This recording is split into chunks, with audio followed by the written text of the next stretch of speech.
ও মেরে দোস্ত, শুধু ভালোবাসলে চলবে না, আবু তালেবের চেয়ে বড় ভালোবাসা আপনার আমার ছিল না। ছিল না সাহাবাদের মতো ভালোবাসা আপনার আর আমার নাই। আছে নাকি? হ্যাঁ, আবু তালেবের মতো ভালোবাসা ছিল। চলেন শর্ট করি, আবু তালেবকে নিজের হাতে আল্লাহ রসুল কবরে রাখছেন। যখন রাখতেছিলেন তখন চিৎকার দিতেছিলেন, আম্মি মা তারাক্তালি সাবিলা, চাচা কোন রাস্তা রাখলেন না আমার জন্য। বলছিলাম কলেমা পড়েন, পড়লেন না।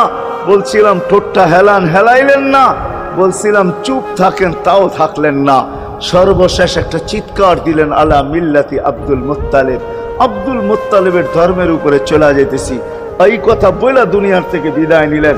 চুপও যদি থাকতেন তো আমার জন্য কোনো সুযোগ হইতো। চাচা, ও চাচা, আমার জন্য কোনো রাস্তা রাখলেন না। ভালোবাসা কাজে দিবে না। এই জন্য চলেন, জীবনটাকে গ্রহণযোগ্যতা পর্যন্ত পৌঁছাইতে হইলে কদমে কদমে মুহাম্মদুর রাসূলুল্লাহর আদর্শ লাগবে। যেটাকে আরবি ভাষায় সিরাত বলে, যেটাকে কেরিয়ার বলে।